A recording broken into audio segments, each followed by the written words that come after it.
I believe The Naked Gun might just be the most fun you'll have in a theater this year.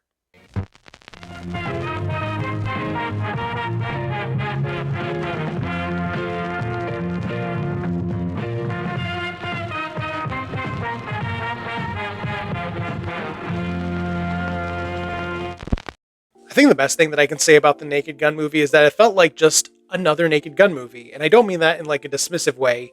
It's as if they just kept on making more and more Naked Gun movies after the first three came out, and they kept having a consistent quality, and this is just another one. That is how sort of effortlessly it felt like they matched the sort of humor and stylistic tendencies of those films from David and Jerry Zucker and Jim Abrams. It is quite fascinating to see and just also really refreshing in the sort of kind of barren comedy landscape that we've had in the studio system for a while now.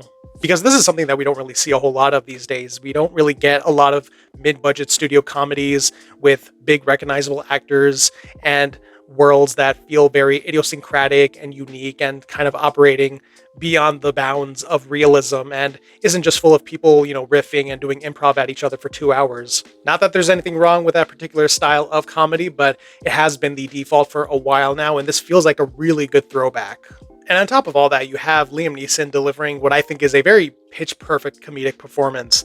It is genuinely hilarious watching him scene to scene just doing these very ridiculous things. And I knew he was going to nail this role when they announced it because I do remember seeing that bit from Life's Too Short, the TV show with Warwick Davis, Stephen Merchant, and Ricky Gervais. There's a scene where Liam Neeson comes in and they do some improv, and it is legitimately one of the funniest things I've ever seen. So I knew that he was going to nail this role, and it was just so fun seeing him sort of take on this character, or at least, I guess, the son of the original character, and just bring his own sort of unique sort of presence to it. But the supporting players are really great as well. You have Paul Walter Hauser, who's always terrific. And of course, Pamela Anderson as the love interest is really great as well. She is so funny in this movie. I'm really hoping that her role here sort of gives her an opportunity to really expand on the kind of roles that she's going to get in this sort of comeback that she's in following The Last Showgirl last year, because I think she just has so much to offer. And this is just a really great taste of what she has that I really hope we get to see more of.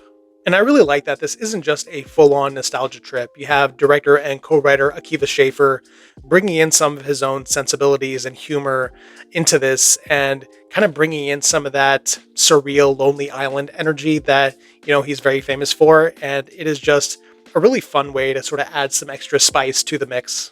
So yeah, that's my super quick recommendation for The Naked Gun. There's not really a whole lot to dig into without just giving away all the best jokes. And there is plenty of really great jokes in this. So I'd rather you just experience that for yourself. So those are my thoughts on The Naked Gun. If you've seen the film, feel free to let me know what you thought of it in the comments.